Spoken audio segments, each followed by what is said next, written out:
Good evening, dear friends, and welcome to Watson's Margins. I'm Edward. Glad to be with you again for another quiet evening of reason and reflection. Tell me, is there paper nearby, perhaps a letter unread, or the soft sound of rain against glass? These are the hours when ink seems almost to speak. Watson understood that the truth of a thing is rarely lost, only buried, patiently awaiting the careful eye. Do subscribe to Watson's Margin so you never miss a moment of discovery. Now settle in, for as Holmes well knew, time does not erase guilt, it merely awaits the patient observer. You'll find the Watson's Margin Spotify channel linked in the description below. Welcome. Chapter 1. The Notary of Gray's Inn. It is a curious quality of London in late autumn that the city seems to draw its fog not merely from the river and the marshes, but from time itself. The streets grow dim before 4 o'clock, and the gas lamps kindle in the dusk like sentinels posted against the encroaching dark. It was in such a season, and upon such an afternoon, that I found myself once more at Baker Street, settled in my customary chair by the fire with a medical journal open across my knee, though my attention had long since wandered to the window and the muffled grey world beyond it. Holmes occupied the opposite chair in one of those moods of vacant abstraction, which I had learned, after years of close companionship, to respect without interruption. His long fingers were pressed together beneath his chin, his grey eyes fixed upon some invisible point in the middle distance, and the cold pipe in his hand had been forgotten some half-hour since. A litter of correspondence lay at his feet, and the chemical apparatus on the side table bore the evidence of recent but abandoned experiment.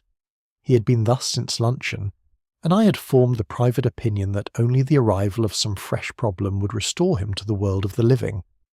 Providence, as it so often does when Sherlock Holmes is concerned, proved most obliging.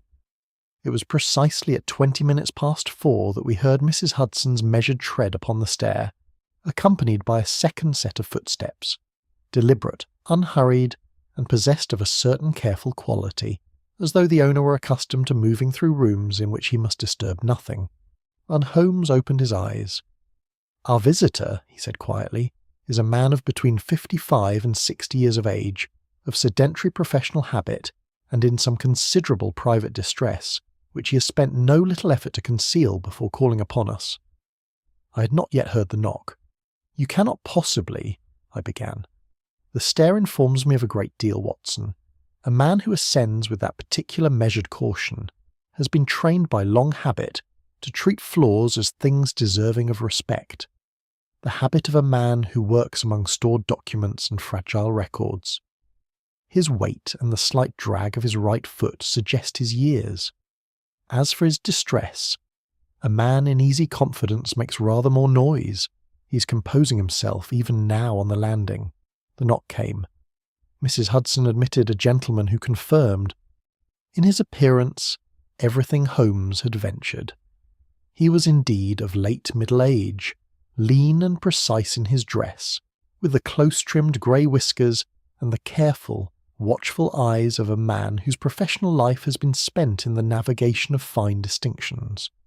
He wore a coat of good but not fashionable cut, and carried his hat in both hands, a gesture which, I have often observed, betrays anxiety far more reliably than any expression of the face.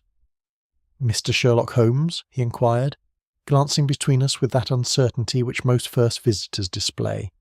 "I am he. Pray sit down, Mr. Pencombe, Alistair Pencombe. I am a notary, resident in the chambers adjacent to Gray's Inn, and I have practised in that capacity for the better part of 30 years. He seated himself with precision, placing his hat upon his knee, and drew a slow breath. "I have been advised by my colleague, Mr. Gilmore of the Inner Temple, that you are a man to whom unusual difficulties may be brought without embarrassment." "You may speak as plainly as you choose," said Holmes. "My friend Dr. Watson is entirely in my confidence. What is the nature of your difficulty?" Mr. Pencombe considered his answer for a moment with the care of a man who chooses words professionally. "I am the custodian," he said at last, "of a considerable archive of notarized records, some dating back nearly 4 decades, Among these documents there existed, I say existed, for it is no longer where it should be, a sealed record pertaining to a private civil matter. A record of some 30-odd years standing. He paused. It has disappeared. Holmes had not moved, but there was a new quality to his stillness. Disappeared, he repeated. He used the word with precision, I hope. I do. The document was present when I last conducted a full audit of my archive, which was in the spring of this year. I have had cause to verify its existence on 2 prior occasions, most recently in the autumn of last year. It is now gone entirely. There is no sign of forced entry to the archive room. Nothing else has been disturbed. No lock has been broken. No cabinet forced. He met Holmes's gaze steadily. I have examined the matter as thoroughly as my means allow, and I can discover no ordinary explanation for its absence. Can you describe the document? I asked. Pencomb shifted almost imperceptibly in his chair. It was a minute movement, the sort one would not remark upon in the ordinary course of a conversation. Yet I saw Holmes observe it with the quiet attention he reserves for precisely such small betrayals. It was a notarized agreement, Pencomb said, pertaining to a private financial arrangement, a civil matter entirely of no great consequence in itself, the settlement of a modest estate. He offered this last detail with a smoothness that was, somehow, a fraction too smooth. The year in which this agreement was executed, Holmes asked. A pause, brief, but unmistakable. 1889. It was a perfectly ordinary reply, and yet something in the manner of its delivery caused me to study Pencomb's face more carefully. A tightness had entered the corners of his mouth, and the fingers resting upon the brim of his hat contracted by the smallest degree. It was gone in an instant, and he continued with full composure. But I noted it, and I observed that Holmes had noted it also. You have had visitors of late, Holmes said, shifting his tone to one of easy inquiry. Clients, I presume, who have passed through your offices within the past fortnight or 3 weeks. Pencomb blinked. I have had several clients, yes, as I regularly do. The nature of my practice. I do not mean your regular clients. I mean persons who are not habitually among your number. Those who have called recently, perhaps more than once, or in connection with some past rather than present business. Holmes watched him with those clear, penetrating eyes. I ask because I suspect their visits may bear upon your present difficulty. The notary was silent for a longer moment than was natural. Outside, a cab rattled past in the street below, and the fire shifted and settled with a low sound. When Pencomb spoke again, his voice was controlled, but the ease of his earlier bearing had contracted somewhat, as a man contracts when a room grows unexpectedly cold. There have been several such visitors, he admitted. 4, to be precise, over the past 3 weeks. None are regular clients. Each came upon the pretext of a different matter, yet none of these matters resulted in any formal engagement. I remarked, at the time, that there seemed no clear purpose to the visits. Now, he hesitated. Now, in light of the record's disappearance, I confess their presence strikes me as less coincidental than it did. Describe them, said Holmes. A retired naval officer, a widowed schoolmistress, a young barrister of some ambition, and a foreign gentleman, a dealer in works of art by his account. Pencomb folded his hands. They are, so far as I can determine, entirely unacquainted with one another.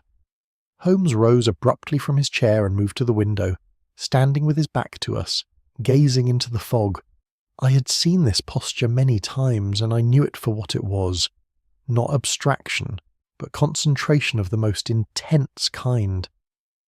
Each of these 4 persons, he said without turning, reacted, I imagine, with some form of unease upon entering your offices, a hesitation perhaps, or a particular guardedness in their manner.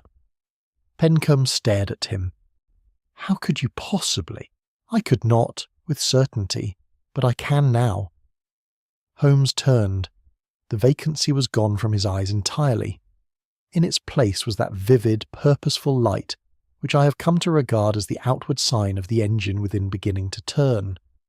Mr. Pencomb, you have brought me something considerably more interesting than a missing document. You have brought me the shadow of an old wrong, and the very great probability that its long-delayed consequences are now, at last, beginning to fall due." He crossed the room and held out his hand. Pencomb, after a moment's hesitation, took it. "I shall require access to your archive room," Holmes said, "and an opportunity to speak with each of your recent visitors in turn.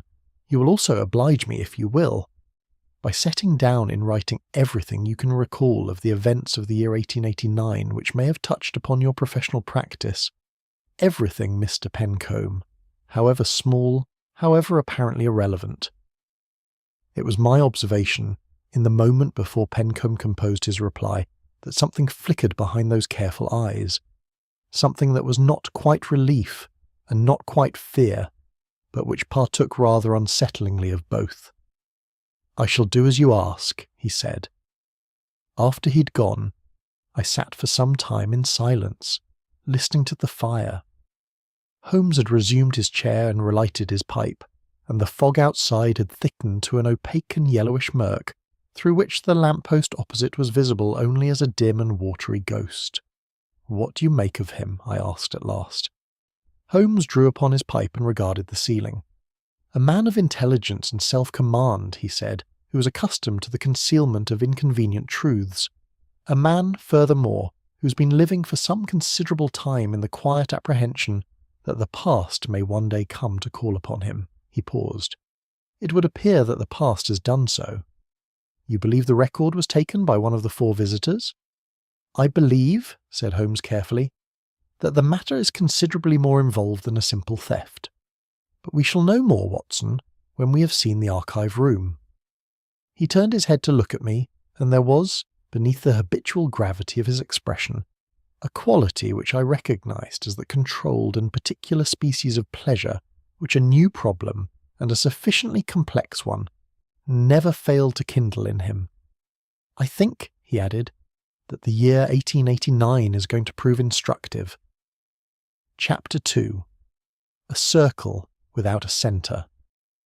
The following morning broke clear and cold, with a hard frost whitening the rooftops of Baker Street, and lending the air that particular crystalline quality which makes London, on rare occasions, feel almost like a different city.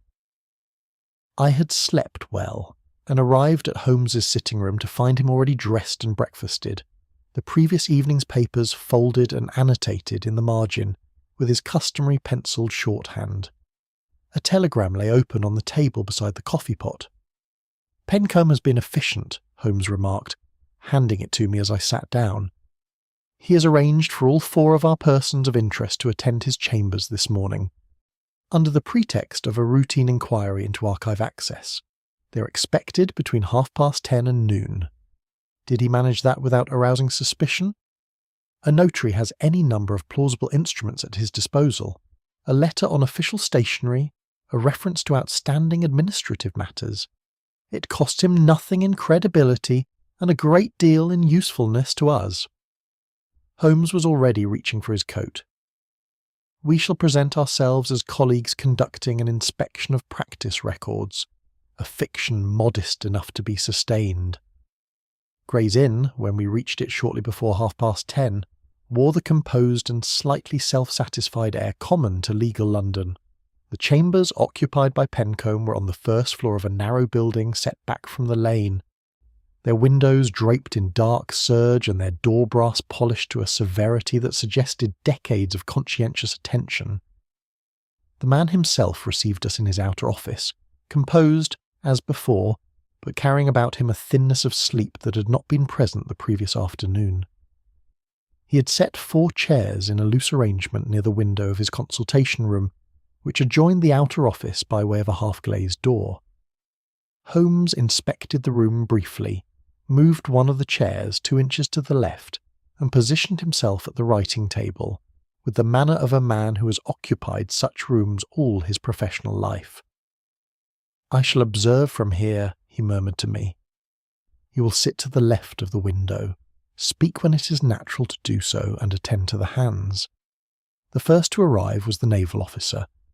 He gave his name as Commander Harwick, retired, as Pencomb had said, though retirement had not softened him appreciably. He was a large man of perhaps 60, broad through the shoulder and carrying himself with the residual authority of a quarter-deck. His face was weathered to the colour and texture of old teak, and his eyes, a flat and watchful grey, moved about the room upon entry with a practised involuntary assessment. He shook Pencombe's hand with the brisk efficiency of a man who regards ceremony as waste, and settled into his chair as though taking his position at a table of command. He spoke with Holmes's prompt civility, inquiring into the nature of the inspection, offering short, complete answers, and betraying nothing beyond a professional man's mild impatience with administrative process. Yet, when Pencombe mentioned, in passing, that certain older records required verification, something shifted behind Commander Howrick's eyes. Not alarm, nothing so legible, rather a quality of internal rearrangement, as though a door somewhere had been quietly shut and bolted. I watched his hands. They rested on his knees with studied stillness. The schoolmistress arrived next, while the commander was still present, and the conjunction proved instructive. She was introduced as Mrs. Calloway, a slight, upright woman in deep grey, somewhere in her early 50s, with that combination of natural intelligence and careful self-presentation which one sometimes finds in women who have managed their own affairs for a long time without assistance. A widow, as we had been told, and one who wore the fact without ostentation, she greeted Pencombe with a pleasant composure, thus took her seat, and was in the act of drawing off her gloves when her eyes met those of Commander Harwick. The exchange lasted perhaps a second. To anyone not primed to look for it, it would have been nothing at all, the brief mutual acknowledgement of two strangers sharing a waiting room. But I caught it, and from the almost imperceptible straightening of Holmes's posture at the writing table, I knew he had caught it too. It was not the blankness of two people who are strangers. It was the very precise, very controlled blankness of two people who do not wish to appear as anything else. The barrister was the third to arrive. Mr. Clement Beaumont was the youngest of the four by some margin. I placed him at barely 30, though the anxiety about his eyes lent him a worn quality that aged him. He was well turned out in the manner of a young man who invests in appearance as a professional asset, but the investment was showing signs of strain, a cuff slightly frayed, a collar just past its best pressing. He entered with the quick, assessing manner of his profession, and was, of all four, the most openly reactive. His glance went to Harwick and Calloway in rapid succession, and though he covered the recognition within an instant, the speed with which he did so was itself a form of disclosure. He addressed Holmes with a directness bordering on challenge. What was the purpose of the inspection? Who had authorised it? What specific records were under examination? Holmes answered each question with unruffled precision, and the young barrister subsided into his chair with the air of a man conserving his resources. And the last to arrive, and the most difficult to read, was the art dealer. He gave his name as Monsieur René Fabry, and he entered the room with the unhurried ease of a man who is constitutionally indifferent to the opinions of those around him. He was perhaps 55, slight, dark, immaculately dressed in the continental fashion, with a pair of very bright, very dark eyes that took in the assembled company with an amusement that he neither emphasised nor troubled to conceal. He exchanged pleasantries with Pencombe in fluent English, carrying the faint music of a French accent, settled himself with perfect ease, and appeared, from that moment forward, to find the entire proceeding mildly diverting. Holmes spoke to all four in turn, conducting what appeared to be a straightforward administrative interview. He asked about the nature and timing of their recent visits to the chambers. He inquired in general terms about their familiarity with the archiving practices of notarial offices.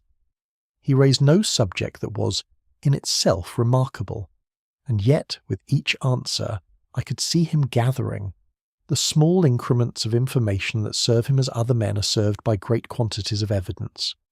It was when he mentioned, with apparent casualness, that certain records predating 1890 were under particular scrutiny that the room changed.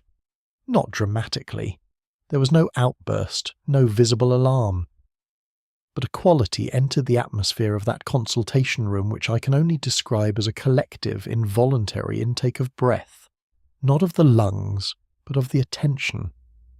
Hurrick's hands tightened fractionally upon his knees. Mrs. Calloway's composure set itself a degree firmer, the way a plaster sets. Beaumont looked briefly at the floor, and Fabris, most tellingly of all, stopped smiling. After they had departed, separately at careful intervals as though the spacing were itself a form of communication, Holmes sat for a long moment in the consultation room while Pencombe hovered near the door with an expression compounded equally of relief and apprehension. "Well?" I asked. Holmes pressed his fingertips together. "They have not met as a group," he said. "That much is evident. Their individual efforts to avoid acknowledging one another are too deliberate to have been coordinated. Each is operating upon the same instinct, but independently.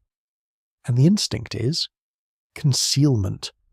He rose and walked to the window, looking down into the lane.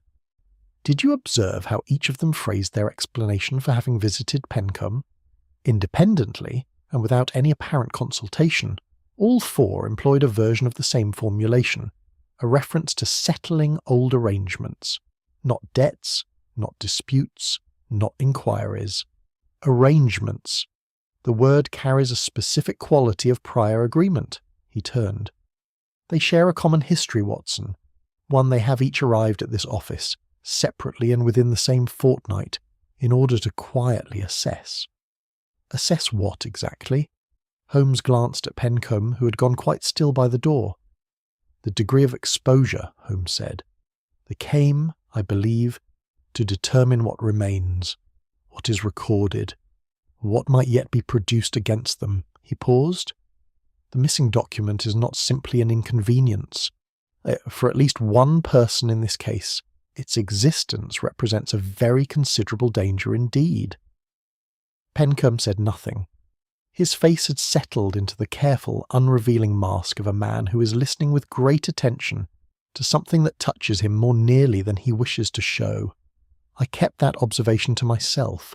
There would, I felt certain, be occasion enough to return to it. Chapter 3. The Vanishing Confirmed. Pencombe led us to the archive room that same afternoon. It occupied the rear of the building, separated from the consultation rooms by a short, dark passage lined with deed boxes stacked in iron brackets.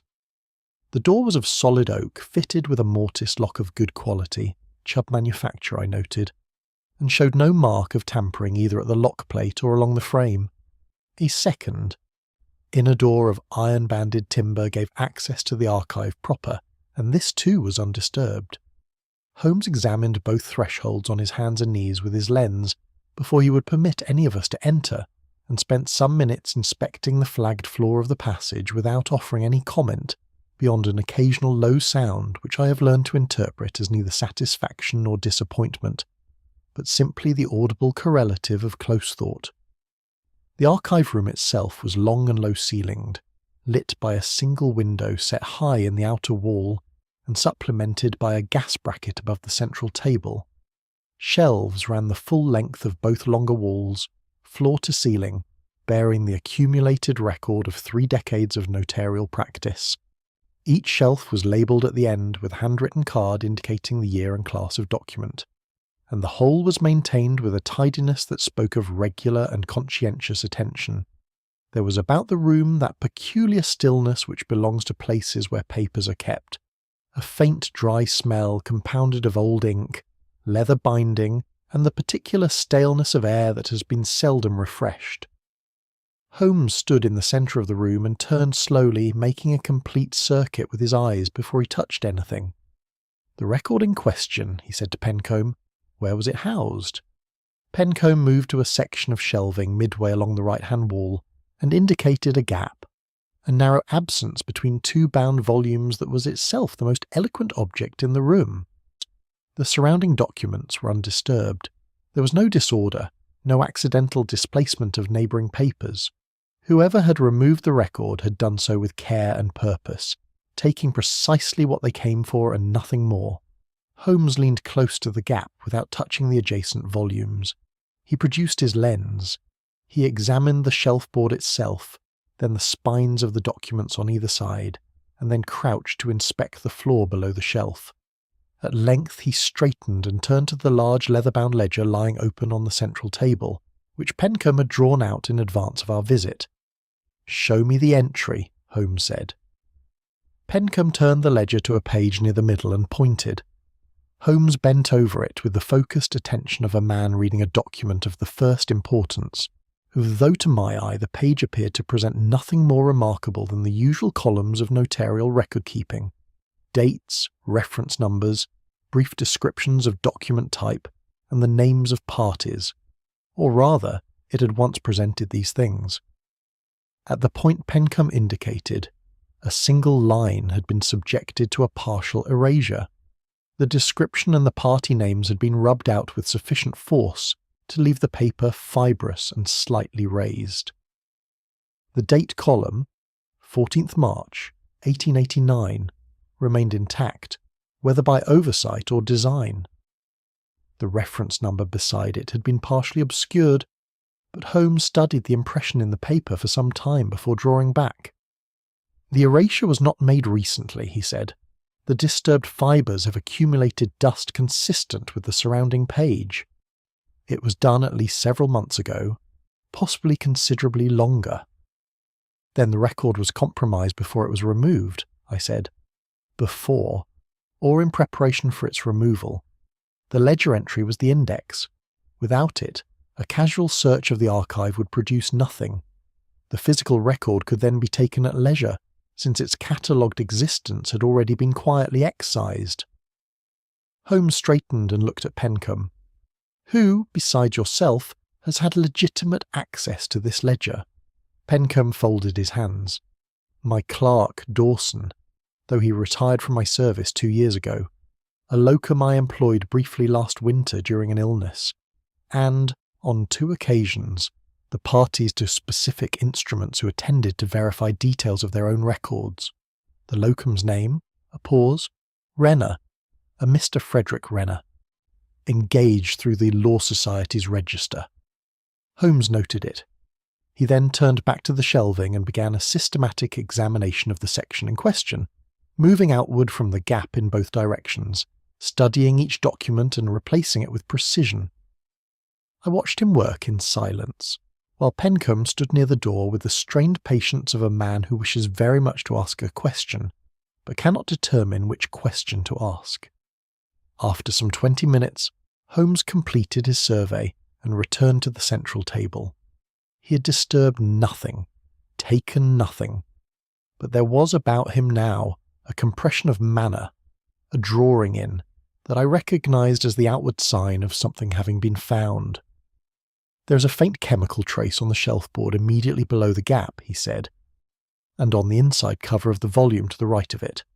A smell you would not detect without application, something in the nature of oxalic acid, such as is used in certain preparations for the removal or alteration of ink. Not the common household variety. A more concentrated formulation." He paused. "There is also a partial impression in the dust of the shelf edge, consistent with a hand resting there, not in the course of removing a document from that location, but in reaching past it, toward the ledger from the side. Someone stood here and worked upon the ledger while leaving the physical record momentarily in place. The erasure was made on sight," I said, "not at a distance." "Precisely, which speaks to a degree of composure that we should not underestimate." Holmes looked at Pencombe. "I should like now to inform you of something, and I wish you to attend to the reactions of each person when this information reaches them." Pencombe waited. "You will let it be known, to all 4 of our visitors, through whatever natural channel presents itself, that the missing record has been noted in your formal correspondence, and that you have engaged an agent to inquire into its disappearance." He held up a hand at Pencombe's expression. "Nothing more specific than that. The precise wording matters less than the fact of communication. Ensure only that each of the 4 receives the information and that there is no suggestion of coordination between the recipients." "You expect a response," I said. "I expect 4 responses, each distinct." Holmes closed his notebook and glanced about the room one final time. "We have established that the record is gone, and that its removal was deliberate, unhurried, and preceded by calculated preparation. We know the approximate date of the ledger's falsification. We know the chemical employed. We know the manner in which the room was accessed, if not yet the precise means. He moved toward the door. What we do not yet know is whether Pencombe's account of the document's contents is accurate. He delivered this last observation as though it were a minor practical consideration, and was through the door and into the passage before its full implication had resolved itself in my mind. I looked at Pencombe. His face had not changed in any way that I could have precisely described, but there was behind his eyes that briefly visible shadow which I had noticed in Baker Street the previous afternoon. Then it was gone, and he inclined his head and followed Holmes into the passage, pulling the iron-banded door shut behind him with a sound like the closing of a vault. We did not discuss the visit further until we were in the cab returning to Baker Street, the afternoon having thickened into early dusk and the streets outside slick with the first of what promised to be a long evening's rain. "Holmes," I said at last, "you implied that Pencombe has not been entirely candid about the nature of the document." "I implied nothing," I observed. He looked at the passing street. A man who describes a missing record as a minor estate settlement does not react to its disappearance as Pencombe reacts. He is too controlled for innocent anxiety and not controlled enough for a clear conscience. The cab swayed around a corner. "The document was not merely what he says it was, Watson. Of that I am as certain as I am of anything in this case. What it actually contained, that is a question to which the answer, when it comes, will explain everything else." The rain had begun in earnest by the time we reached Baker Street, and the fog had returned, thicker and more persistent than the night before, pressing against the windows of our rooms with the patient insistence of something waiting to be let in. Chapter 4. Ink, Dust, and Silence. Holmes did not sleep that night, or if he did, it was in those brief, unannounced intervals of an hour or two which served him in place of the restorative 8 which ordinary men require. When I descended to breakfast at 8:30 the following morning, I found him at the sitting-room table surrounded by reference volumes, with 3 separate sheets of notes arranged before him in a loose arc. The coffee-pot was cold, the fire newly built, and his coat was still on, indicating, I judged, that he had been out already and returned within the past 20 minutes. "You have been to Somerset House," I said, settling into my chair. He glanced up. "Admirably observed. What gave it away?" "The particular shade of damp on your coat sleeve suggests you spent time at a counter rather than in the street. Leaning over a register, perhaps. Somerset House is the logical destination if you wish to consult public records before the morning post arrived." Holmes regarded me for a moment with an expression that occupied the narrow ground between appraisal and amusement. "You are improving, Watson." "In every essential except the conclusion. I was at the Patent Office on Chancery Lane, not Somerset House. The register I consulted was one of company formations." He returned to his notes. "Your method, however, was sound." I accepted this partial commendation in the spirit intended, and poured myself coffee from the kitchen jug. When I returned, Holmes had set aside 2 of his sheets, and was studying the 3rd with concentrated attention. "The oxalic acid troubled me through the night," he said, without preamble. "Not its presence. That is explicable. But its concentration. Common household preparations used for cleaning or restoration work are dilute. What I detected in the archive room was a more refined formulation, of the kind employed in professional document conservation, or in its less reputable converse, document alteration. It is not obtainable from a chemist's without comment." "You think it points to a specific trade or occupation?" "I think it narrows the field considerably." He set the sheet down. "The art dealer Fabris is a man who traffics in old works of value. The authentication of such objects frequently involves the examination, and on occasion the discreet improvement, of accompanying documentation, provenance papers, certificates of sale, letters of attribution. A man in his line would have ready access to such a preparation and would know its application perfectly." "It is suggestive," I allowed, "though not conclusive." "Nothing at this stage is conclusive. That is rather the point of the stage." Holmes rose and went to the mantelpiece, taking his pipe from the rack. What the chemical tells us is that we are not dealing with an opportunist. The ledger erasure, the careful removal, the chemical preparation, these are the actions of someone with specific knowledge and deliberate intent. Passion does not erase ledger entries with oxalic acid. Calculation does. He spent the morning in correspondence, dispatching 3 telegrams in rapid succession before 11 o'clock. The first, he told me, was to a colleague in the field of document analysis at University College. The second went to an acquaintance in the city who maintained extensive records of Victorian commercial ventures. The third he did not explain, and I did not press him. That afternoon brought us an unexpected development. I had been reading in my chair when Mrs. Hudson announced that a young woman was below, asking not for Holmes but for me, by name specifically. She had given no card, only a verbal message, that she had information bearing upon Mr. Pencombe's affairs and would speak only to the doctor. Holmes raised an eyebrow but said nothing beyond a gesture toward the door that managed simultaneously to convey permission and instruction. She was perhaps 25, neatly but plainly dressed, with the self-contained manner of a woman in domestic or clerical service. She gave her name as Miss Evelyn Marsh, and explained with careful brevity that she had until 6 months prior been employed as Pencombe's copying clerk, a junior position, engaged for the transcription of documents and routine correspondence. She had left the post, she said, on no worse terms than the expiration of a temporary engagement. I read in the evening paper, she said, that there is an inquiry into the chambers of a Gray's Inn notary. I don't know if it is Mr. Pencombe they mean, but if it is— She paused, settling her hands in her lap with deliberate composure. Then I think I should say that I noticed something, while I was there, that didn't seem right to me at the time. I asked her to continue. There was a gentleman who came twice while I was employed, she said. Not a client, so far as I could tell. He never went into the consultation room, and Mr. Pencombe never introduced him by name. He came in the evening, after the regular clerking hours, and Mr. Pencombe would meet him in the outer office, and they would go back toward the archive passage. The second time he came, I was working late on a long transcription, and I saw them from the inner doorway. The gentleman had a leather case of the kind used for carrying documents, flat, fitted with a brass clasp, and when they returned from the passage he was no longer carrying it. You mean he had left the case behind? Or left what was in it behind? Yes. She met my eyes steadily.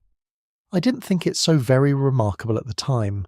Mr. Pencombe was a perfectly respectable employer, and I had no reason to question his arrangements. But when I think of it now, the hour of the visits, the passage to the archive, the case, it does not seem quite as ordinary as it did. I asked her to describe the gentleman. She did so concisely. A man of 50 or thereabout, slight, dark, that is, with a continental manner of dress and a way of moving through a room that she characterized, with a precision of observation that surprised me, as that of a man who is deciding what everything around him is worth. I thanked Miss Marsh, assured her that her information would be treated with discretion, and saw her down. When I returned to the sitting room, Holmes was standing at the window, and from the angle of his head I was reasonably confident he had heard the entire conversation through the slightly open door. Fabry, I said, without question. He turned from the window. He visited the archive after hours, in company with Pencombe, carrying a document case. On the second visit he left without it, or without its contents. Holmes moved to his table and stood looking at his notes. There are 2 interpretations. Either Fabris brought something to the archive, deposited it for whatever reason in Pencombe's keeping, or he used the visits as cover for access to the existing records. He tapped the sheet before him. The timing is the difficulty. Miss Marsh left Pencombe's employ 6 months ago. The ledger erasure, I estimated, was made several months before that, meaning the preparation had already begun when Fabris was making his visits. Then he may have been involved in the preparation itself, I said slowly. He may, or he may have been there for an entirely separate reason which we have not yet identified. Holmes sat down and drew a fresh sheet toward him. The chemical evidence points to Fabris. The after-hours visits point to Fabris. And yet— He did not finish the sentence. Instead, he wrote several lines in rapid succession. folded the sheet and sat looking at the fire with his chin resting on his hand. "And yet," I prompted, "and yet Fabris was the only one of the four who did not react to the mention of the year 1889. Holmes looked at me. Harwick's hands, Mrs. Calloway's composure, Beaumont's gaze, all disclosed the weight of that year upon them. Fabris revealed nothing. Either he has nerves of exceptional quality, which is possible, or his connection to the matter is of a different kind from theirs, less personal, more instrumental." He paused. "A man hired, perhaps, rather than implicated. A hired hand suggests a directing mind." "Precisely." Holmes took up his pipe. "And a directing mind, Watson, is always the most interesting feature of any case, because it belongs, almost invariably, to the person who appears to have the least reason to require one." The fire settled in the grate. Outside, the city moved through its afternoon in its customary oblivion, and I sat with the distinct and not unpleasant sensation that the ground beneath the case had just shifted quietly but decisively beneath our feet. Chapter 5. The year 1889. The reply from Holmes's city acquaintance arrived the following morning, and it was by any measure worth the wait. The telegram was brief. Holmes's correspondents in that world have long since learned that he values precision above elaboration, but its contents were sufficient to occupy him for the better part of an hour in silent re-examination of his notes. I was permitted to read it once, which I did with the attentiveness of a man who knows that first impressions of documentary evidence are not always recovered once the paper is set aside. It read, "Syndicate of that period traced. Venture styled, the Meridian Land and Improvement Company, registered March 1889, dissolved December same year. 5 recorded subscribers, 1 name absent from dissolution papers. Records held Commercial Court Archive. Will arrange access. Forsyth." 5 subscribers, I said, and 1 name missing from the dissolution. Holmes set the telegram on the table and stood. "That is our thread, Watson. A company formed in the spring of 1889, collapsed before the year was out, with one party unaccounted for in the formal winding up.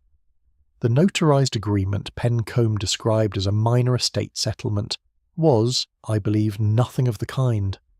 It was the instrument of formation, or possibly the instrument of dissolution, for this syndicate, and the terms it recorded were, for at least one of the parties, a matter of enduring consequence." We were at the Commercial Court Archive by early afternoon. Forsyth, a thin, obliging man who wore his knowledge of Victorian commercial records with the quiet pride of a specialist, met us at the entrance and conducted us to a reading room where the relevant documents had been laid out with admirable foresight. Holmes worked through the papers with systematic speed, setting items aside or drawing them forward with the efficiency of long practice. I read alongside him, and what emerged from those dry columns of registered names, sworn valuations, and formal undertakings was, once assembled, a picture of considerable human consequence rendered in the effectless language of commerce. The Meridian Land and Improvement Company had been established in the spring of 1889 by 5 subscribers of varying means and professional backgrounds. Their intention, as stated in the Articles of Association, was the acquisition and development of a parcel of land in the eastern counties, the particulars of which were to be finalised upon completion of survey. Each subscriber had contributed capital, unequal in proportion but collectively substantial, and each had accepted defined liability in the event of the venture's failure. The 5 names were recorded in the articles with admirable clarity. The first was a Mr. H.R. Harwick, described as a naval officer of active service. The second, a Mrs. E. Calloway, we identified as the wife of a deceased schoolmaster. The third, a Mr. R. Fabris, listed as a merchant of fine goods with a registered address in Paris. The fourth, a Mr. G. Beaumont, senior partner of a firm of solicitors, the father, Holmes indicated quietly, of the young barrister we had met at Pencomb's chambers. The fifth name I had not anticipated. Pencomb himself, Mr. A. Pencomb, notary of Gray's Inn. The dissolution papers told a compressed and, in their compression, deeply unsatisfying story. The survey of the eastern counties' land had returned an adverse result. The projected development had been abandoned. The subscribers had agreed to wind up the company at a considerable collective loss. All creditors had been formally discharged. All parties, the papers declared, had received their proportionate settlement, and released one another from further obligation. All parties, that is, except one. The fifth subscriber, the one whose name appeared in the Articles of Formation but was absent from the dissolution agreement, was listed in the original document only as Mr. J. Carver, described as a factor and agent, with a correspondence address in the city. Carver, I said. Carver. Holmes set the dissolution papers down and looked at the Articles of Formation once more. He subscribed capital. He accepted liability. He's named as a full party to the original agreement. Holmes moved his finger along the column of signatures. And he does not appear again. Not in the dissolution. Not in the creditor settlements. Not in any subsequent filing. He looked up at Forsyth, who had remained discreetly near the door. Is there any record of this individual in the court's ancillary papers? A petition, a claim, a correspondence? Forsyth consulted his own notes and shook his head. Nothing under that name, Mr. Holmes. I looked specifically when the request came in. The name Carver appears only in the original articles. Holmes was silent for a moment.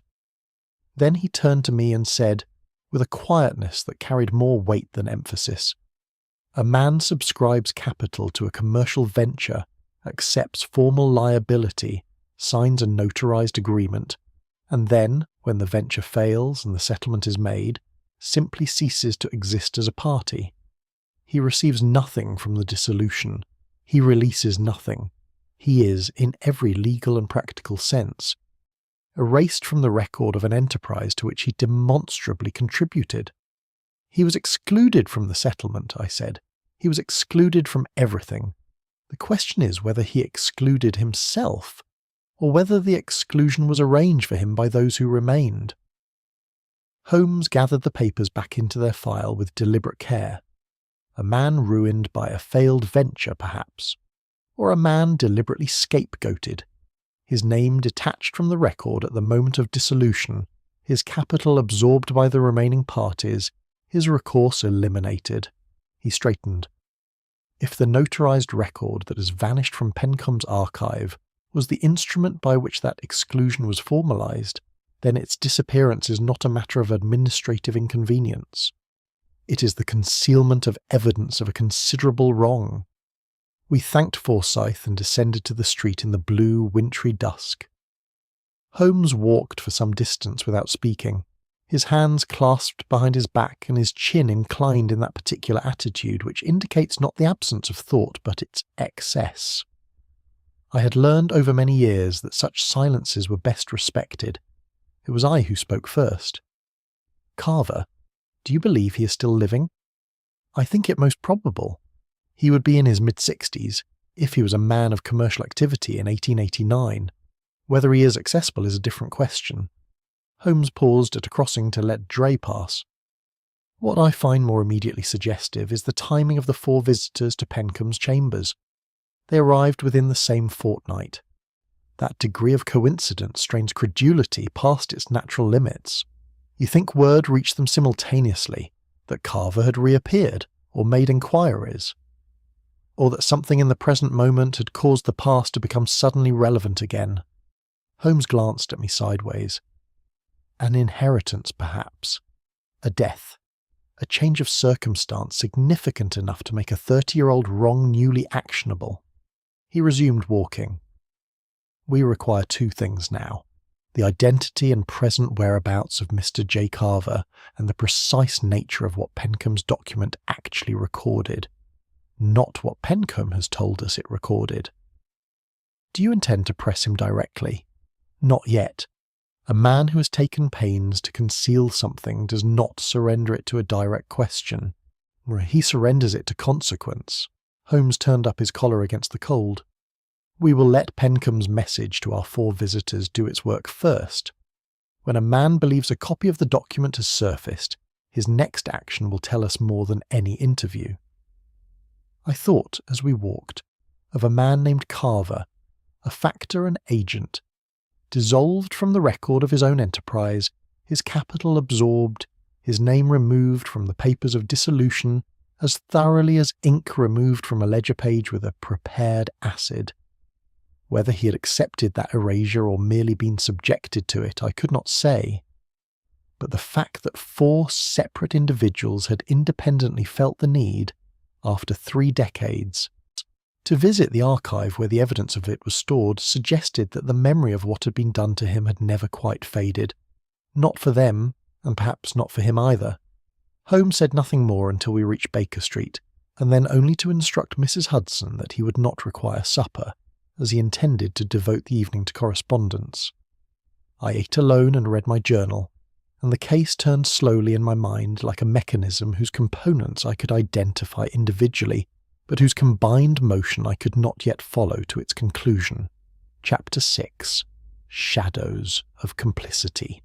2 days passed without visible event, during which Holmes occupied himself in ways he did not fully disclose, and I occupied myself in the somewhat less satisfying business of waiting. There is a particular quality to the waiting that accompanies a Holmes investigation. It is not the idle waiting of an empty afternoon, but something charged and attentive, like the stillness before a change in weather. One does not grow bored. One grows, instead, increasingly aware that things are occurring beyond the perimeter of one's knowledge. On the morning of the 3rd day, Holmes set 3 letters on the breakfast table beside my coffee cup. "Read them in order," he said, taking his own seat. "They arrived separately over the past 48 hours. I've been waiting for the 3rd before showing you any of them." The first was from Holmes's University College correspondent, a Dr. Silas Portman, whose area of specialization I gathered from the letter's contents to be the chemistry of paper and ink. His analysis, based on a sample Holmes had evidently forwarded without mentioning it to me, confirmed the presence of a high concentration oxalic preparation of professional grade. He added a detail of some significance. The preparation had been applied not once but twice, in slightly different concentrations, suggesting 2 distinct sessions of alteration rather than 1. The second application, he judged, had been made more recently than the first, possibly within the past 12 months. 2 separate alterations, I said, at different times and, I suspect, by different hands. Someone prepared the ground, and someone else, or the same person at a later date, returned to complete the erasure. Holmes buttered his toast with the calm of man narrating an account he has already fully resolved in his own mind. Read the second letter. This one was from Forsyth at the Commercial Court, and it was considerably more arresting than his telegram had been. Following Holmes's inquiry about the absent Mr. J. Carver, Forsyth had consulted a colleague in the Chancery records and had unearthed a single subsequent filing bearing the name. In the spring of 1891, 2 years after the dissolution of the Meridian Company, a Mr. James Carver, described as formerly a factor and agent of the city, had submitted a formal petition of grievance against unnamed parties in connection with what he characterized as the wrongful exclusion of his interest from a commercial dissolution. The petition had been accepted for review, assigned a reference number, and then, with the quiet finality that the machinery of bureaucratic obstruction can occasionally achieve, had simply gone no further. No hearing had been recorded, no judgment had been entered. The file had been, as Forsyth put it with diplomatic restraint, misfiled, and had remained so until his search recovered it. He tried, I said. Carver tried to seek redress and was blocked. Blocked, or simply overwhelmed. A man of limited means pursuing a grievance against parties who collectively possessed both legal expertise and, in the person of Pencom, intimate knowledge of the relevant documentation. The practical obstacles would have been considerable. Holmes set down his knife. The petition naming no parties by name is itself revealing. Either Carver was advised by counsel to proceed cautiously, or he lacked the precise documentary evidence to name them with confidence. The notarized record would have supplied that evidence. Without it, or without access to it, he could articulate the wrong but not prove it. I reached for the third letter. It was the briefest of the three, written in a firm, economical hand on plain notepaper with no printed heading. It read, "Mr. Holmes, I am informed that you are inquiring into a matter touching upon the year 1889 and the affairs of certain parties connected with the Notary of Gray's Inn. I have information which may be of material assistance to your inquiry. I am not a young man, and I am not a well man, but I am a patient one.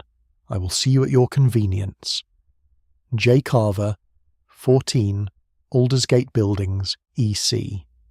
I set the letter down with the particular sensation that comes, and in the course of an investigation, when a figure who has existed only as an absence suddenly acquires the solidity of a living person. "He has been watching the case," I said. "He has been watching Pencombe's chambers for rather longer than that, I suspect." The four visitors did not escape his notice, and the news that an inquiry had been engaged reached him promptly enough. Holmes rose and moved to the mantelpiece. A patient man, as he says. 35 years of patience if we date his grievance from the dissolution. That is a very long time to carry the knowledge of an injustice without the means to address it. We called upon Carver that same afternoon. Aldersgate Buildings proved to be a quiet and slightly worn terrace of the sort that has subsided gently from its original respectability, without ever quite surrendering its dignity. The man who admitted us was in his late 60s, thin to the point of gauntness, with a face in which the evidence of a long illness had overlaid but not entirely obscured the remnants of what had once been a vigorous and capable constitution. He moved with the careful economy of someone for whom physical effort is a matter of deliberate expenditure, and he received us in a small sitting room whose principal furnishings, I noted, were books, a worn but good armchair, and a wooden box on the side table secured with a brass lock. He did not offer pleasantries. He looked at Holmes with the steady, assessing regard of a man who has been waiting a long time for a particular conversation and intends to conduct it on his own terms. "You have found the commercial records," he said. It was not a question. "We have," Holmes replied. "And your petition of 1891. I am sorry it produced no result." Something moved across Carver's face. Not bitterness precisely, but the controlled acknowledgement of a pain that has long since been absorbed into the texture of daily existence. I was told the file had been lost. I did not believe it, but I lacked the capacity to challenge it. By that time I had already spent considerably more than I could afford on the initial attempt. He settled back in his armchair. "What do you wish to know?" "Everything, if you are willing." What followed was an account delivered with the precision of a man who has rehearsed it in his own mind many times without the opportunity to speak it aloud. Carver had been recruited into the Meridian Syndicate in late 1888 by Fabris, whom he had known through a previous commercial connection. His contribution had been modest in financial terms, but significant in practical ones. He had possessed, at the time, detailed knowledge of the eastern counties land under consideration, having surveyed it previously in an unrelated capacity. His expertise had, in effect, been the foundation upon which the other subscribers' confidence in the venture was built. When the survey returned its adverse result and the venture collapsed, Carver had been in the north of England on unrelated business. The dissolution had been arranged in his absence. When he returned to London and sought his settlement, he found that the dissolution papers had been executed without him. His liability formally extinguished, yes, but his capital contribution absorbed into the general settlement pool and redistributed among the remaining parties under a provision which, when he examined the papers, bore a notarized certification he had not authorized and a signature that was not his. He said this last fact quietly, with the precision of a man stating the dimensions of a room he has measured many times. A forged signature, Holmes said, on a notarized instrument, which made it, in practical terms, extremely difficult to challenge without the original document in hand. Carver rested his fingers on the wooden box. "I have spent the intervening years assembling what I could. Copies of correspondence, witness accounts, financial records demonstrating the original transfer." He paused, What I have never been able to obtain is the notarized record itself, the instrument that bore the false signature. Without it, everything else is circumstantial. That record, Holmes said, has recently disappeared from Pencombe's archive. Carver's expression did not change. He had, I suspected, already known or strongly suspected this. He inclined his head once with the gravity of a man confirming the shape of a thing he has long anticipated. Then, he said, someone is still afraid of it. The room was very quiet. Through the window, the sound of the street reached us at a remove, muffled and inconsequential, as though the ordinary world had agreed, for this moment, to keep its distance. "Mr. Carver," I said, and my voice sounded, even to my own ears, somewhat careful. "You mentioned that the signature on the instrument was not yours. Have you any evidence of whose it was?" He looked at me steadily. "I have a very strong belief," he said, "but a belief and a proof are different instruments entirely." He turned his gaze to Holmes. "That, Mr. Holmes, is why I wrote to you." Chapter 7. The Convenient Culprit. Inspector Lestrade arrived at Baker Street on a Tuesday morning with the particular briskness of a man who believes he has solved something. He was shown up by Mrs. Hudson with the slightly amused forbearance she reserves for official visitors, and entered the sitting room rubbing his hands together against the cold. Boy, his eyes bright with the self-satisfied alertness of a terrier who has located a scent and intends to be congratulated for it. Holmes, who was at his desk transcribing a series of notes from Carver's meeting into the longer document he had been compiling since the case began, did not look up immediately. "Lestrade," he said, "you have an arrest in prospect, and you wish either to inform me of it or to test it against me. Sit down." Lestrade sat with the expression of a man who has not quite decided whether to be irritated or impressed. He set his hat on the side table and leaned forward with his elbows on his knees. "Beaumont," he said. "Clement Beaumont, the barrister." Holmes set his pen down. "Tell me your reasoning." It was, I grant, not unreasonable. Lestrade had, in his methodical way, assembled a case that wore the appearance of coherence. Young Beaumont was in financial difficulty. That much was independently verifiable. His chambers had recently lost a significant brief to a rival, and his personal accounts, accessed through channels Lestrade did not elaborate upon, showed a pattern of withdrawal inconsistent with a man whose practice was prospering.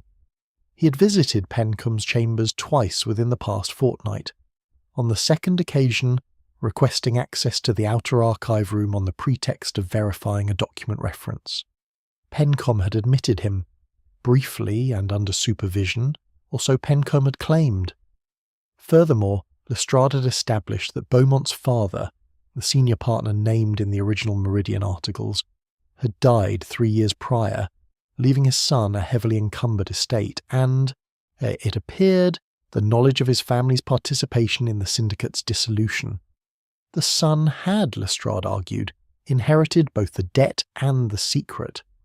When the possibility of exposure arose, when perhaps he became aware that Carver was making renewed inquiries, or that the old record might surface, he had taken the most direct means of preventing it. He had motive, Lestrade concluded. He had access, and his manner when I called upon him this morning was that of a man with a great deal to conceal. "What did you ask him?" Holmes said. "Whether he had visited the Gray's Inn archive in the past month." "And his reply?" "Angry denial, very emphatic, the sort of denial that comes too quickly."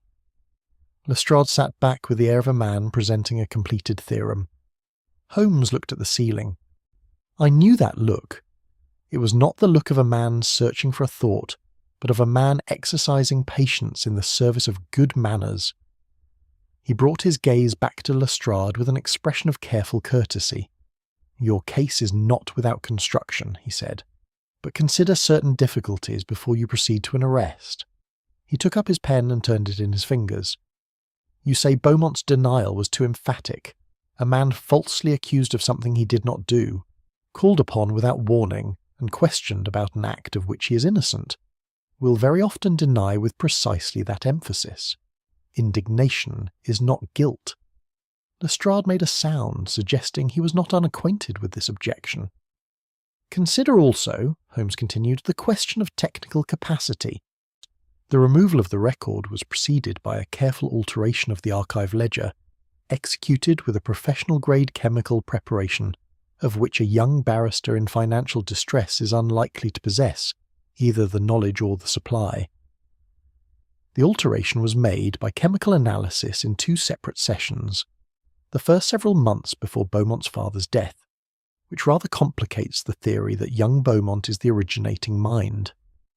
He may have had assistants. He may have had a great many things, Lestrade. The question is whether he had this particular thing.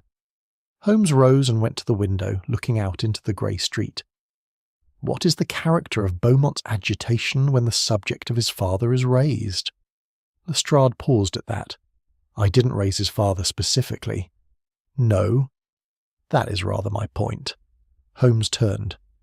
If Beaumont's motive arises from his inheritance of his father's complicity, then any reference to the older Beaumont's connection to the Meridian venture should produce a very particular kind of distress, not merely anger at accusation, but the specific discomfort of a man guarding another person's memory.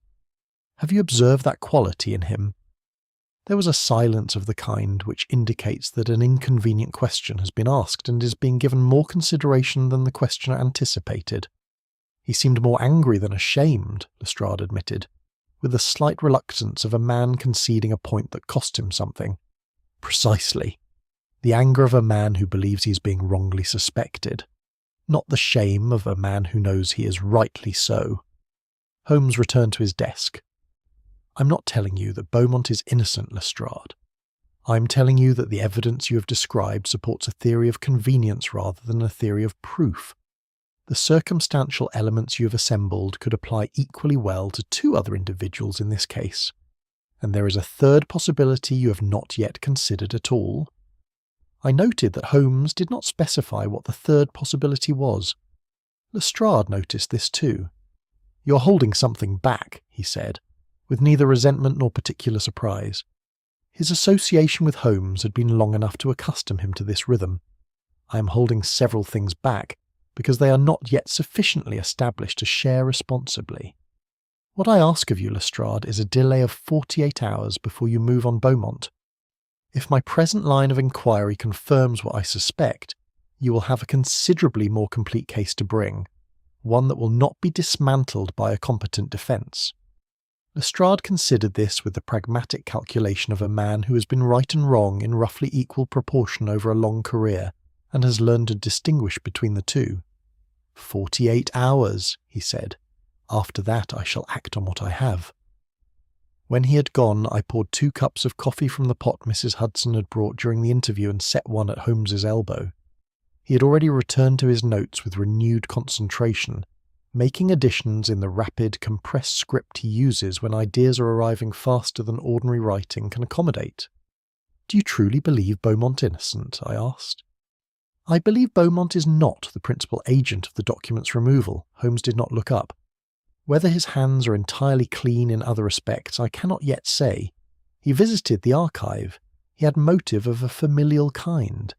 But the preparation of the ledger erasure preceded his father's death, which means whoever initiated this scheme was at work before Clement Beaumont had any personal reason to act. He may be a secondary figure, alarmed by what he learned of his father's history, perhaps making his own desperate inquiries, but the plan itself does not originate with him. Then with whom? Holmes set his pen down and looked at me for a long moment. With the person who had the earliest knowledge that the record was dangerous.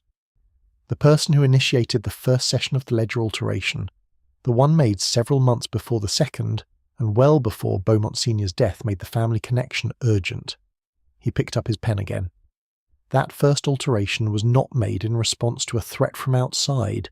It was made from within, by someone for whom the archive was not a destination, but a habitual environment. I turned this over carefully. You mean someone who had regular access? I mean someone for whom the archive room held no mystery and no obstacle. Holmes wrote a single line and underscored it with 2 strokes. Someone who could enter it at his leisure, work upon the ledger without haste, and returned the following day as if nothing had occurred. Someone, in short, for whom the chambers of a Gray's Inn notary were entirely familiar ground. He said nothing further, but as I sat with my coffee growing cold in my hand, the shape of what he had not said assembled itself in my mind with the slow, unavoidable clarity of a face emerging from fog, and for the first time since the case had begun, I found myself looking not outward toward the 4 visitors, but inward toward the man who had brought us the problem, the man in whose office the evidence had been kept, and from whose office it had been taken, the man who had known, all along, exactly what it contained. Chapter 8. The Test of Truth. Holmes spent the remainder of that Tuesday in a state of activity which, to any observer unfamiliar with his methods, would have appeared indistinguishable from idleness. He sat for long periods without moving. He played 4 bars of Mendelssohn on the violin and then set the instrument aside. He read, or appeared to read, a volume on early English land enclosure which he had sent Mrs. Hudson to retrieve from his bedroom shelf, though I noticed he turned no page for the better part of an hour. When I returned from a brief errand in the late afternoon, I found him at his desk composing, with a care that belied the simplicity of the result, 5 short letters. He sealed each one, addressed each in a different hand, a facility I had witnessed before and never entirely ceased to find unsettling, and handed the bundle to the page with instructions for their delivery before 8 o'clock that evening. "To all 5?" I said. "To all 5. He settled into his armchair. "Pencombe, Hawick, Mrs. Calloway, Beaumont, and Fabry. Each letter is addressed personally, and each conveys, in somewhat varied phrasing suited to the character of its recipient, the same essential piece of information, that a copy of the missing record has been located among the papers of a deceased city solicitor, and that this copy has been placed in the hands of a party with a material interest in its contents. Nothing more, no indication of what action may follow, no demand of any kind." "A fabrication," I said. "A stimulus." Holmes leaned his head back and regarded the ceiling. "The truth of the information is irrelevant to its purpose. What matters is the response it produces, and whether those responses illuminate anything that direct inquiry has not. And if one of them acts precipitately, if Beaumont, for instance, indeed takes some rash step that places him in difficulty, Beaumont's response, if his character is what I judge it to be, will be to seek legal counsel. That is the action of a man who is worried but not guilty of the primary offence. Hawick will do nothing immediately visible. Naval discipline discourages the outward display of alarm. Mrs. Calloway, I expect to seek advice of a different kind, perhaps from a solicitor she trusts, perhaps from someone within the group." Holmes closed his eyes. "Fabry will be interesting. A man of his temperament and his particular relationship to this matter will calculate rather than react. And Pencombe?" Holmes did not answer immediately. The fire shifted and settled, and the room was quiet enough that the faint sound of a barrel organ 2 streets away reached us with surprising clarity. When he spoke, his voice carried the deliberate evenness of a man choosing each word with precision. "Pencombe's response will tell me whether my present conclusions are correct, or whether I have constructed an elegant error." He opened his eyes. "If I am right about him, he will react to that letter with an alarm disproportionate to anything a man of genuinely clean conscience could justify, because a man of clean conscience, receiving word that a copy of a document exists, has nothing to fear from its contents. His anxiety will reveal itself either in an immediate action or in a communicative failure, a silence in a place where a man of his standing would naturally reach out and inquire." We did not have to wait long. Holmes had arranged, through means he had quietly put in place over the preceding days, and for each of our 5 recipients to be discreetly observed for a period of 12 hours following delivery of the letters. He did not employ Baker Street irregulars for this purpose. The principals were too sharp, and the terrain too confined.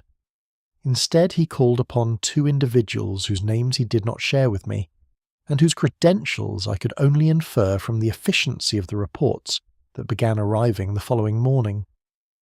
The first to respond had been Commander Hawick. By 9 o'clock on the previous evening, barely an hour after the letter's delivery, he had dispatched his man to inquire at Victoria Station about the first available departure for the continent. He had not, in the event, taken a train, but the inquiry itself was recorded. Holmes read this report with a small, precise nod. Mrs. Calloway had, as predicted, sought counsel. A visit to a firm of solicitors in Lincoln's Inn was noted, conducted the following morning before 10 o'clock, and lasting approximately 40 minutes. Her manner upon leaving was described as composed but diminished, as though she had received confirmation of something she had feared rather than anything she had not anticipated. Beaumont had done almost exactly what Holmes had forecast. He had written 2 letters, both of which his observer noted but could not read, and had spent the morning in his chambers in the company of a senior colleague whose name was supplied. No precipitate movement, no visible panic. The action, as Holmes had predicted, of a man who instinctively reaches for legal process rather than flight or concealment. Fabry had done nothing at all, and he had received the letter, the delivery was confirmed, had remained in his lodgings in Jermyn Street throughout the evening, had emerged the following morning for a walk of precisely 35 minutes, and had returned with a newspaper and a paper-wrapped parcel from a nearby shop. His observer characterized his demeanour as serene. Holmes read this with a slight compression of the lips and set the report to one side. Then he read the 5th report. He read it twice, which in itself was sufficient to arrest my attention. "Pencomb," I said. Holmes set the paper down and looked at it for a moment before responding. Pencomb received the letter at 7:30 in the evening. At 9 o'clock he walked from his chambers to a post office on High Holborn and dispatched a telegram. The content was not accessible, but the address to which it was sent was recorded. He looked up. It was directed to a firm of document carriers and storage agents in Clerkenwell, a commercial concern specializing in the secure transport and destruction of sensitive papers. The room felt, for a moment, very still. "He moved to have something destroyed," I said. "He moved to have something destroyed within 90 minutes of receiving a letter informing him that the record he believes safely disposed of may still exist." Holmes rose and took 2 deliberate steps toward the window. A man who is merely the custodian of the record, a man whose sole connection to its contents is professional, does not respond to that news by contacting a document destruction service at 9 o'clock in the evening. He responds, if he responds at all, by consulting his own solicitor, or by contacting the parties involved, or simply by waiting to assess the situation calmly. He turned. He does not act, not with that speed, not at that hour, not toward that specific destination. There is something else he wishes to destroy, something we have not yet identified. Something which the existence of a copy of the original record would render newly dangerous, because it corroborates, or can be corroborated by, that copy. Holmes moved back to his desk and stood before his accumulated notes. "I have been asking since the beginning of this case, who prepared the first session of ledger alteration, the earlier one, made before any external pressure made it necessary? The answer to that question, and the answer to what Pencomb sought to destroy last night are, I am now satisfied. The same answer." He gathered 3 sheets of notes and aligned them with the careful precision of a man laying cards on a table. "There is a second document, not the notarized record of the dissolution, that, we believe, has been physically removed and destroyed, but something adjacent to it, something created at the same time or in direct response to the same events, which Pencomb retained and which has now become a liability. Can you establish what it is?" "I believe I can establish it through Carver. He told us he had spent years assembling copies of correspondence and financial records. If Pencomb generated any contemporaneous documentation in the process of arranging the false dissolution, letters, instructions to Fabris, internal memoranda of the kind a careful professional man habitually produces and then cannot bring himself to destroy, Carver may possess copies or know of their existence." Holmes reached for his coat. "We are going to Aldersgate Buildings." Outside, the morning had turned cold and bright. The sky a hard, wintry blue above the rooftops and the streets sharp with frost. As we descended to Baker Street, I found myself with the peculiar sensation that the case, which had for days felt like a landscape observed through fog, was now, with each successive revelation, becoming visible in its actual dimensions. It was not a comfortable sensation precisely, because the landscape it revealed was one in which a man of respectable profession and long-established reputation stood at the centre of a calculated and extended wrong. But it had about it the quality, undeniable and clarifying, of approaching truth. Holmes hailed a cab with a raised hand, and we set off eastward through the cold, bright air toward whatever Carver's wooden box with its brass lock contained. Chapter 9. The Weight of the Past. Carver was expecting us. I do not mean that he had been forewarned. He had not. But there was about his manner when he admitted us to the sitting room at Aldersgate Buildings a quality of readiness, as though the arrival of this particular morning had been anticipated for a very long time, and he had determined, well in advance, how he would meet it. He moved with his habitual economy, gesturing us to our chairs, and took his own place beside the wooden box on the side table, which I noticed he had drawn somewhat closer to his armchair than it had been on our previous visit. Holmes sat down and looked at Carver with the directness he employs when the time for indirection has passed. "Our inquiries have reached a point," Holmes said, "at which we require whatever you hold in that box. I believe you know this, or you would not have placed it where it currently is." Carver looked at him for a moment. Then he took a small key from his waistcoat pocket and unlocked the brass clasp without further ceremony. The box contained a collection of papers gathered over the course of many years, ordered with the methodical care of a man who has maintained them against the possibility of exactly this occasion. There were copies of correspondence, some original, some in Carver's own hand, yet evidently transcribed from originals he had since lost access to. There were financial records, deposit receipts, withdrawal notices, 2 letters from a city bank whose heading I recognised as belonging to a firm dissolved some 20 years prior. There was a folded document, yellow with age, which proved on examination to be a draft memorandum of the syndicate's formation, predating the final executed articles by some weeks, and differing from them in one material particular. It bore in the margin annotations in a hand that was not Carver's, and which Holmes studied for a full minute before setting it aside with the careful neutrality of a man noting something important, without wishing to reveal its significance prematurely. At the bottom of the box lay a single letter, sealed originally with red wax now cracked along one edge, and addressed in a hand I did not recognise to a Mr. F. Renner. Holmes picked it up with 2 fingers and held it to the light from the window. "You have not opened it," he said. "It was not addressed to me," Carver said. Holmes looked at him with an expression in which appreciation of this punctilio was plainly legible. "How did you come by it?" "Renner himself. He came to find me in the spring of 1893, 2 years after my petition failed. He was unwell, had been unwell for some time, and his conscience had arrived, as consciences sometimes do, somewhat in advance of his body's final accounting. He told me he had been engaged by Pencom in the winter of 1889 to perform certain clerical services of a confidential nature. He declined to specify their content in our interview, but he gave me the letter, which had been sent to him at the time of his engagement, and told me it would one day be of use." Carver folded his hands. "He died the following autumn." Holmes turned the letter in his fingers. "You have carried this for 30 years without opening it." "I am a patient man, Mr. Holmes. I told you as much when I wrote to you." Carver met Holmes's gaze with quiet steadiness, and I had learned, by that point in my life, that evidence produced before its moment is frequently evidence wasted. Holmes broke the seal. He read the letter in a silence that lasted perhaps 2 minutes, during which I watched his face with the close attention the moment seemed to demand.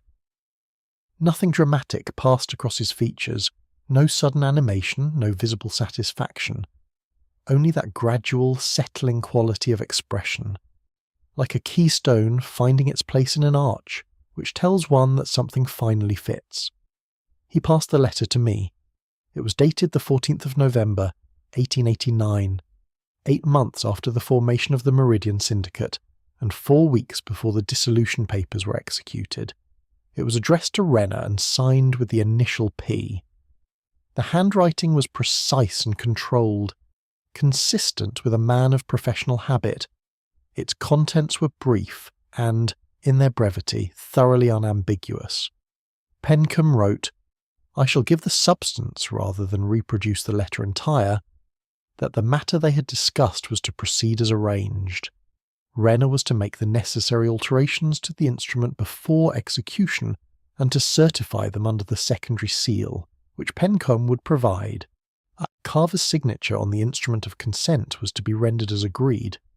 Renner was to retain no copies of any working papers, and was to communicate exclusively through the verbal channel they had established. The letter closed with the assurance that Renner's fee would be delivered in the usual manner, and that his continued discretion was, as always, relied upon. I set the letter down and looked at Holmes. "Pencomb directed the forgery," I said. "He gave the instructions, provided the materials, and paid Renner for the execution. The false signature on Carver's instrument of consent was produced to Pencomb's direct specification, and certified under a secondary notarial seal, meaning that Pencomb, as the supervising notary, Sibiru, gave the falsified document its official standing." Holmes took the letter back and held it alongside the annotated draft memorandum from the box. "The marginal notations on this draft are in Pencomb's hand. I am confident of it from a comparison with the signature on Carver's original engagement papers, which he provided me a copy of at our first meeting." He set both documents on the low table between us and looked at Carver. Combined with Dr. Portman's chemical analysis, the testimony of Miss Marsh regarding Fabris's nocturnal visits to the archive, and the response Pencomb produced upon receiving my letter last night, the evidence is now sufficient. Carver said nothing for a moment. He looked at the letter as a man looks at an object he has carried so long it has become an extension of himself, and whose surrender, however necessary, is not without cost. "Fabry," he said at last. "What was his precise role?" "Intermediary and instrumentalist," Holmes replied. "He recruited you into the syndicate, usefully from Pencomb's perspective, since you provided the practical expertise that gave the venture its credibility. When the scheme to exclude you was conceived, Fabry provided the chemical preparation and, I believe, assisted in the physical management of the archive on at least one occasion. Whether he understood the full nature of what Pencomb intended at the outset, I cannot say with certainty. A man of his temperament does not ask questions that might complicate his fee." Holmes paused. "The other three, Hurwick, Mrs. Calloway, and Beaumont Senior, were, I believe, complicit in the dissolution as executed, as in that they accepted a settlement which they knew to be inequitable. Whether they were fully aware that the instrument of your exclusion had been forged is less clear. Their anxiety these many years suggests they understood that what had been done was wrong. Whether they knew precisely how wrong is a matter the law will need to determine." We remained at Aldersgate Buildings for another hour, during which Holmes went through Carver's papers with methodical thoroughness, setting aside those which would serve the evidentiary purpose and leaving those which would not. He took the letter, the annotated draft, the bank records, and 3 items of correspondence. He left Carver with a complete list of what had been removed, and his assurance that each item would be handled with the care its long preservation deserved. When we rose to leave, Carver remained in his chair. He did not offer to see us out, and we did not require it. At the door I turned and found him looking not at us, but at the empty box on the side table, the brass lock hanging open, its purpose, at last, fulfilled. In the cab, returning to Baker Street, Holmes sat without speaking for some time. The city moved past the windows in its customary indifference, and the winter light had the thin, clear quality that makes London look, from a moving vehicle, like a very fine and slightly melancholy engraving. "There is one thing I should like to understand," I said. "Pencomb came to you. He brought the case to Baker Street himself. Why would a man guilty of what you have described invite your scrutiny?" Holmes turned from the window. "Because he believed the document was already safely destroyed. The physical record gone, the ledger altered, Renner long dead. He came to us because he genuinely did not know who had taken the record from the archive in those final weeks, and that uncertainty frightened him more than our scrutiny. He paused. He needed to know whether any trace remained. We were, from his perspective, a controlled method of discovery. A faint, dry quality entered his voice. The difficulty from his perspective is that we discovered rather more than he intended. I looked out at the passing streets. He removed the record himself then, to destroy it, and then found, too late, that Carver had been assembling his own archive for 30 years. Just so, the removal of the physical document from the archive was Pencombe's own act, performed in 2 stages, the ledger erasure first, to eliminate the index, and the physical removal at his leisure thereafter. The first erasure was made years before any external pressure required it. That is the detail that resolves the question of authorship beyond any remaining doubt. Holmes looked at the evidence he held. A man removes evidence of his own crime not when others begin to suspect, but when he himself finally cannot bear its proximity. We rode the rest of the way in silence. Holmes met Lestrade at Baker Street that afternoon, laid the evidence before him with a precision and completeness that left the inspector very little to say, and accepted his acknowledgment with the brief, indifferent nod of a man whose interest in a case ends at the point where the facts have been established and their consequences become a matter for others to discharge. I sat by the fire that evening and thought of Carver, of 35 years of patient, solitary assembly, of a brass-locked box maintained against a morning that had seemed at times as though it might never come. And I thought too of Pencombe, of the long, careful years of professional respectability built upon the precise dimensions of a single buried wrong, and of the particular kind of courage, or perhaps its opposite, required to carry such a thing for such a time without ever setting it down. Holmes said nothing for the rest of the evening. He had taken up his violin again, not Mendelssohn this time, but something slower and without resolution, or a sequence of notes that circled without arriving, as though feeling its way toward a conclusion it had not yet found. I did not interrupt him. There are cases which, when they are finished, leave something in a room that requires a little time to disperse. Chapter 10. Echoes in Ink.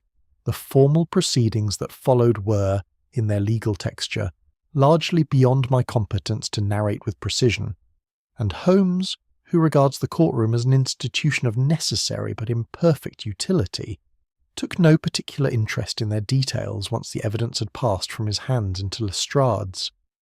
What I can record is the broad shape of the matter's resolution, and the several private conversations by which I came to understand its human dimensions rather more fully than the official record will ever convey. Pencombe was arrested on a Thursday morning, 11 days after our visit to Aldersgate Buildings. The charges, as Lestrade explained to us with quiet professional satisfaction, encompassed fraud, forgery, and the suppression of a legal process, the last arising from evidence that he had, through an intermediary whose identity Lestrade declined to specify at that stage, arranged for the misfiling of Carver's 1891 petition. This final detail had emerged not from Holmes's inquiries directly, but from a search of Pencombe's own papers, conducted under warrant in the days following his arrest, which produced a memorandum of payment to a clerk of the commercial court who had since died, and a notation in Pencombe's hand that admitted of no innocent interpretation. Holmes read this last detail in the newspaper account with a brief, expressionless satisfaction. The habit of documentation, he remarked, folding the paper. It is the besetting professional vice of the meticulous man. He cannot help recording what he has done, even when what he has done requires concealment. 30 years of notarial practice had made the written record as instinctive to Pencombe as breathing. In the end, he documented his own guilt as carefully as he had documented everything else. I asked whether he had anticipated that particular detail. I suspected there had been interference with the petition. A file does not misplace itself so efficiently without assistance. But I did not know, until the warrant search produced it, that Pencombe had left a written trace. He set the paper aside.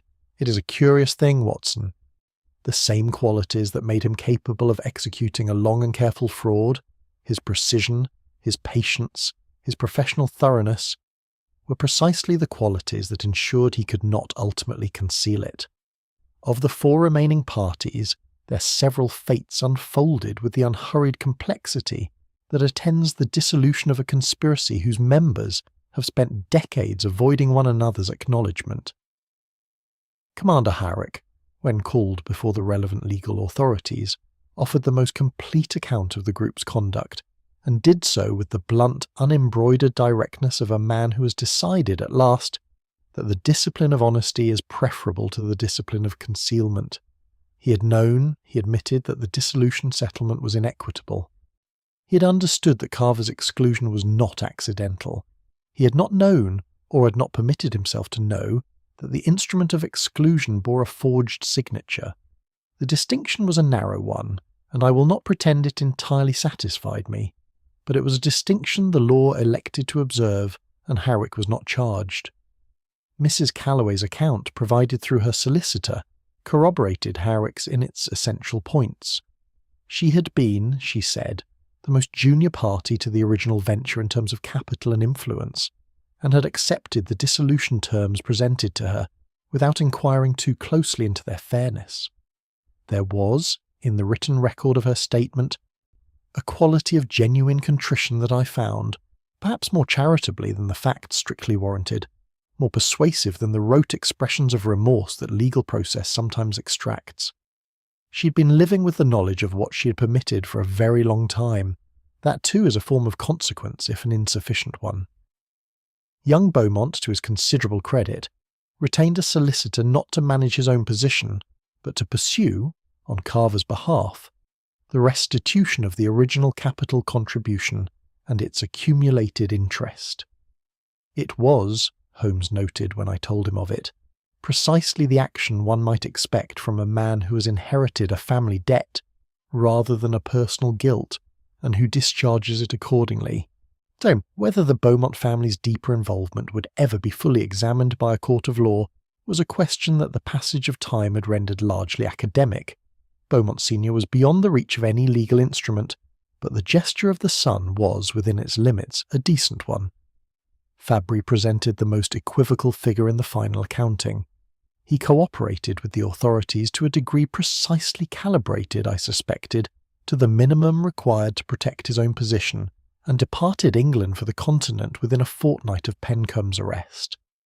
Holmes expressed no surprise at this. He had, I think, never regarded Fabry as the primary moral agent of the affair, and the law, operating on similar reasoning, did not pursue him beyond English jurisdiction.